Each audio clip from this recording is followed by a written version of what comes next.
going to introduce our first presenter, Diane Ray. Diane, if you could come on up.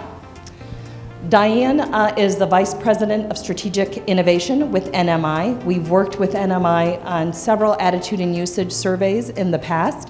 And Diane is going to share a little bit more about the gamer and what does that gamer look like as you look to formulate and bring markets or ingredients or products to the market for the gamer. So thanks, Diane. I'm going to turn it over to you.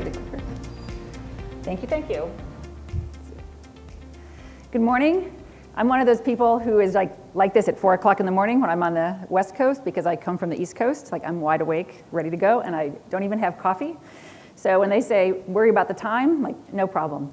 We just zoom right through. If I'm speaking too quickly, just raise your hand and say, slow down. Be happy to do that. Quick show of hands, how many of you have a game on your telephone that you play at some point, usually in the airport after you've done all your work and you're just hanging out waiting for that flight? You see people popping over on the games. How many of you have a game on have you ever played an RPG? Oh, so many, very good. And that is not a rocket-propelled grenade for those of you who are from my generation. That is a role-playing game where you are, you did not know that. So for the most part, most of you here in this audience are not the target consumer for this, right? And that's something that you have to really wrap your head around because you keep thinking, what would I like in the market? And you are not representative of this audience at all. 2 seconds on NMI. We are a research firm that specializes in consumer market research. We specialize in health and wellness, sustainability, healthy aging. And we work with our own global trended data. We run our own surveys in multiple countries. And earlier this year, we completed a 13-country supplement study, which I'd be happy to talk to you about later on. We use that data as a jumping off point for for marketing, market research, product development, all kinds of full service market research types of products. And we have done work in over 30 countries. So feel free to ask questions at the end. Happy to talk about what we do later on. For this conversation today, we're pulling the data from our Supplement OTC RX study. And this study is US-based. It's been run, you see all the years in there, right, from 2005, every couple years up until last year. We began doing it every year because the market's changing that dynamically, and there's a lot of demand. So we talk about all kinds of products, health conditions. We do a general population study, so you're able to kind of slice and dice that data by all kinds of different dimensions. But that's the source of most of the data for today. We're going to talk a little bit about who are the gamers. We're going to talk about what are some of the health issues associated with gaming, because you don't always consider that when you're thinking about gaming. You think about food and beverages to keep them moving, but there's a lot of physiological issues related to gamers. Talk about how that supplement fits in with that target audience, and then we'll do the Q&A at the end. So a quick look. People talk about players, electronic athletes, e-athletes, right? That's how they call themselves. In my day, when someone said you're a player, that was a whole different thing, right? And it was not a compliment necessarily. I see some looks in the back. People who are former players, I'm sure. About half of the population does not play games at all in this context. You've got about 40% that play video games, but would not be called a gamer. All right, and that would be me. I do play all these games with my kids because it's a way to connect. I play games, I do play some other role-playing games, but in a very limited capacity. I'm not a gamer by any stretch of the imagination. I don't live and breathe it. I mean, my son, again, on Friday nights, he's like, oh, my game starts at this time. Gotta get through dinner quickly because I have to connect with all my buddies around the country who get on and play their games. And this market, as Kim had said, is $139 billion in revenue and expected to grow about 10% a year. So this is not chicken feed, right? This is a big opportunity for a lot of people. If we think about who these people are, right? If you think about where do you fall on this, and you might want to think about where you placed yourself, right? Are you brand new to gaming, just getting started, getting your first console? Are you a casual gamer? Casual gamers skew older and female, like that's me, right, in that group. Core gamer, so you're enthusiast, but you're not super competitive. I would put like my son and his friends in that area. Like they don't go for the money, they don't have to play every single second, but they're watching all the game reviews, they look at the game review magazines, they know when the next version is coming out, they've read all the reviews, oh, this game sucks, I'm not gonna buy that one. And they save their money to buy whatever the new biggest game is that's coming out. You've got your hardcore gamer, they're very engaged, they spend a lot of time playing this. And then your professional gamer, and yes, there are people who earn a living playing computer games. So who are they? We know that gamers skew younger, of course, true gamers. About 40% are under age 36, 18% are older, but that red box there kind of covers up the millennials. And when we think about millennials, today people still think of millennials as 20-somethings. The leading edge millennials are 41 or 42 years old, right? So if you think about that red box, that is the largest proportion of gamers. So we're going to kind of focus on millennials as a target going forward. When you look at millennials' health and wellness attitudes, they're health strivers. They want to be healthier. They're not at that pinnacle of people who really keep themselves initially in peak condition. They're always working to get better. They tend to be a little bit price sensitive. They've got a lot of other things going on and competing for their pocketbook, so you have to be affordable to that group. And they do respond to things that have a lot of education. They want to know more. They want to be informed when they're making a decision going forward. So gamers have not been overlooked by a lot of industries. There's a lot of people going after this particular market. So you've got everything that's designed to improve the gaming condition, right? You've got the better chairs, better for your back. You've got the custom grip mouse. You've got all kinds of specialty products geared for the gaming industry. When you look at peripheral products, I would say, people who appeal to the culture but aren't really targeted for gaming performance per se, right? You've got everything in here from shampoo and conditioner kinds of products, right, to shaving products that all really go after that particular target. When you look at supplements, you've got all kinds of supplements already out there that really appeal to this group. Insane Focus. It's a product, when I looked at that, I had to laugh. It comes in grape flavor. When is the last time you saw any product launched with grape flavor, right? Because that's for like 8 and under, but they launched grape flavor for this particular target. Energy and Focus. The Euro gamer, because everybody thinks that people from other countries perhaps are better at gaming than people here. There's an appeal. Pro Gamer Complex. And even Mountain Dew is into the mix. All right, so lots of products targeted to this particular audience. And do you think they don't buy it? Absolutely they do. Right? If we look at think about millennials and how they feel about health and wellness.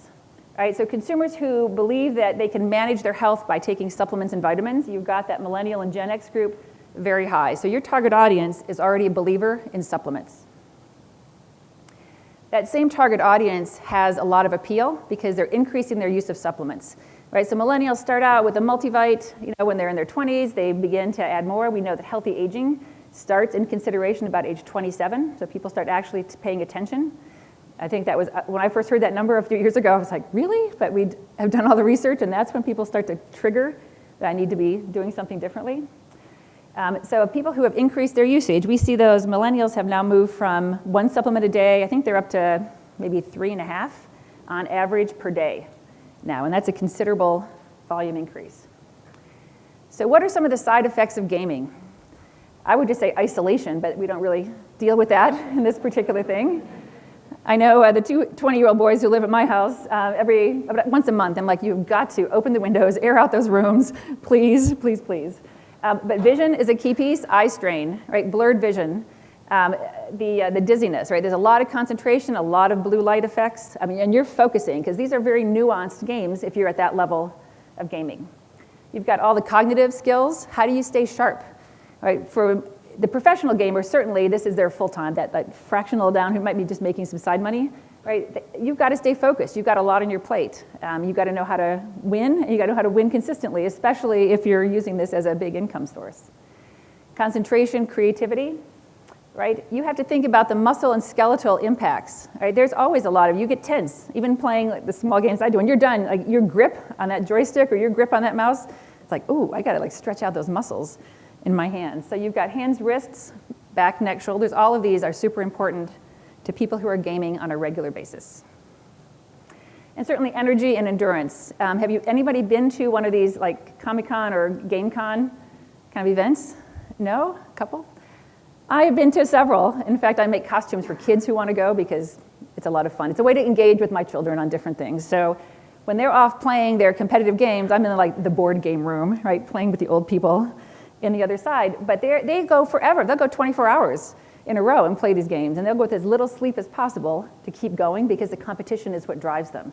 So fatigue and stress, But they do know that at some point they've got to rejuvenate because you're losing coordination, you're losing reaction speed. And they're pretty clear on, oops, I'm not at my peak. I need to get up my game, so to speak, right, and get back on the top of my game. When you look at some of the science that's been developed around these issues, right, eSport athletes can get 400 movements, keyboards per minute. Right, that's a lot. Right, if you think about how many you're doing, if you track those, I'm way down that list, right? But they're fast. They're incredibly fast. And using both hands at the same time, and then coordinating, hand-eye coordination between all of that. And thinking creatively, as you know, for people who are gamers.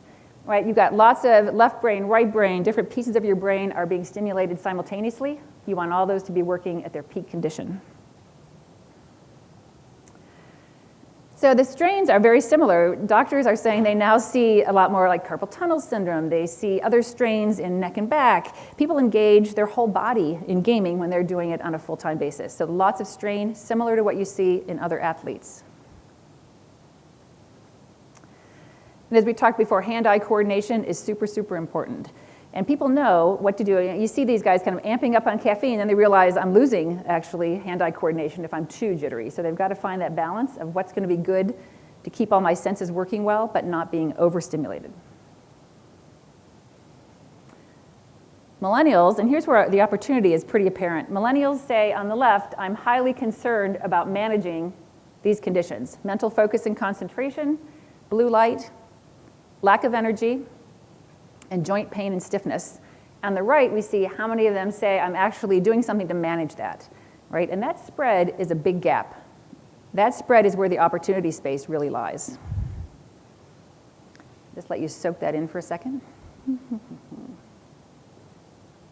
if you look at the red, that red is a very high index versus the Gen Pop. So they're much more concerned than the general population in managing those particular conditions.